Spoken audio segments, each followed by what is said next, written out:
नमस्कार विद्यार्थी मित्रांनो, स्वागत आहे तुमचं माझ्या यूट्यूब चॅनलवरती. आज या व्हिडिओमध्ये मी 10th मॅथ्स पार्ट 1 मधील लिनियर इक्वेशन इन 2 व्हेरिएबल्स या टॉपिकमधील काही कन्सेप्ट समजावून सांगणार आहे.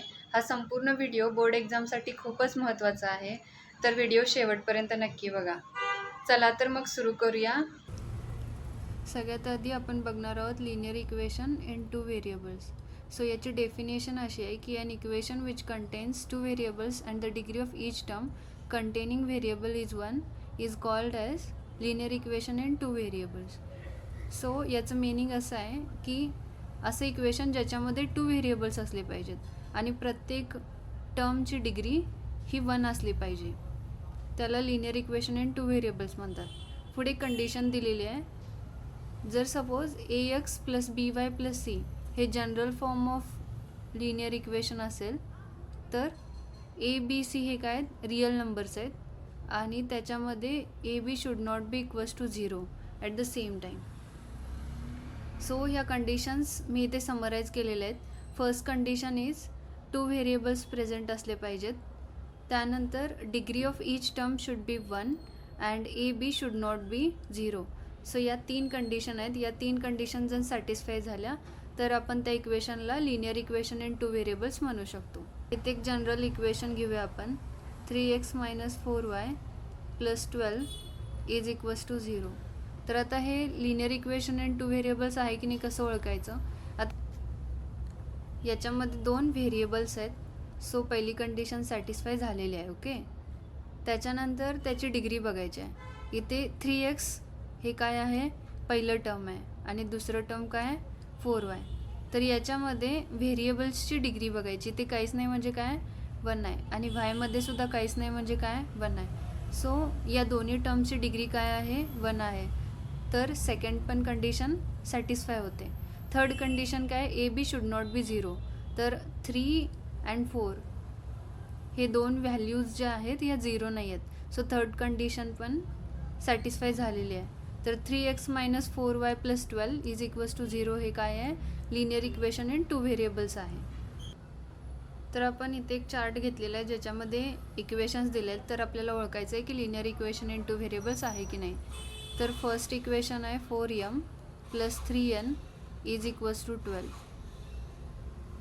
तर जनरल फॉर्ममध्ये हे आपण कसं लिहिणार 4m + 3n - 12 is equals to 0. याच्यामध्ये आता 2 व्हेरिएबल्स m आणि n आहेत. सो ही कंडिशन सॅटिस्फाय झालेली आहे. याची डिग्री काहीच नाही म्हणजे काय आहे 1 आहे. सो सेकंड कंडिशन सॅटिस्फाय झालेली आहे. थर्ड इज a आणि b हा काय आहे a आणि b इज 3.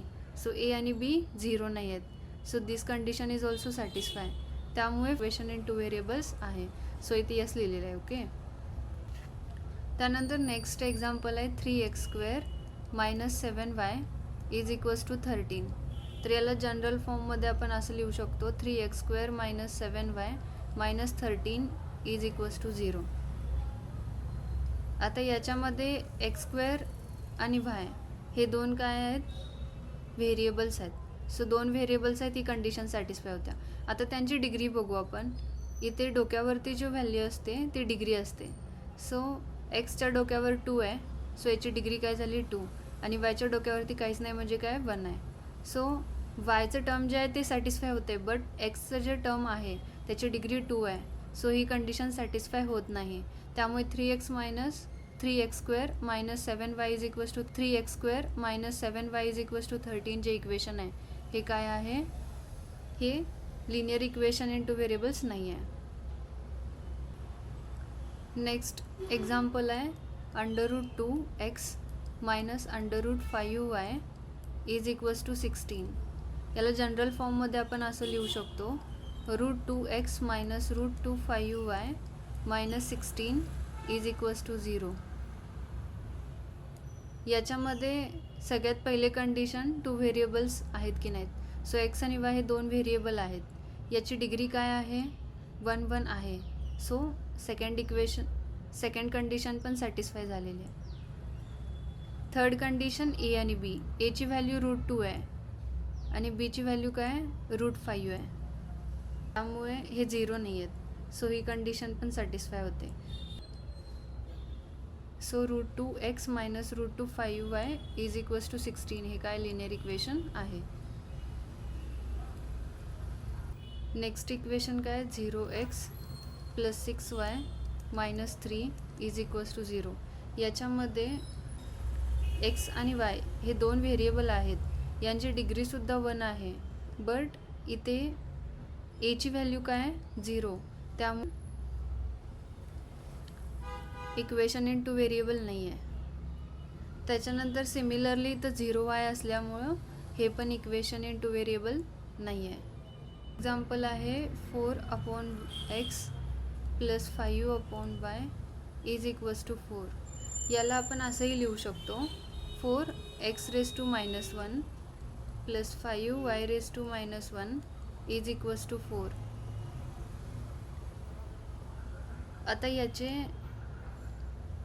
x आणि y ची डिग्री जर बघितली तर ही काय आहे -1 आहे. सो आपल्याला डिग्री काय हवी आहे 1 आहे, त्यामुळं हे linear equation in two variable नाही आहे. पुढचं एक एक्झाम्पल आहे 4xy minus 5y minus 8 is equals to 0. आता इथे 4xy एक फर्स्ट टर्म आहे, minus 5y second term. Okay, इथे x आणि y हे पहिल्या टर्ममध्ये आहे, x आणि y. इथे xची डिग्री 1 आहे, y ची डिग्री 1 आहे. सो टोटल टर्मची जर डिग्री काढायची असेल तर प्रत्येक व्हेरिएबलची डिग्री आपल्याला कॅल्क्युलेट करावी लागते. सो 1 + 1 किती झाले 2. सो त्या पूर्ण टोटल टर्मची डिग्री काय आहे 2. ती 1 नाही आहे, त्यामुळे हे linear equation in two variable नाही आहे. हा संपूर्ण व्हिडिओ बघितल्याबद्दल खूप खूप आभार. जर व्हिडिओ आवडला असेल तर लाईक करा, जास्तीत जास्त विद्यार्थ्यांपर्यंत पोहोचण्यासाठी शेअर करा, आणि असेच महत्त्वाचे व्हिडिओ मी अपलोड करत राहणार आहे, तर चॅनलला सबस्क्राईब करून ठेवा. थँक्यू.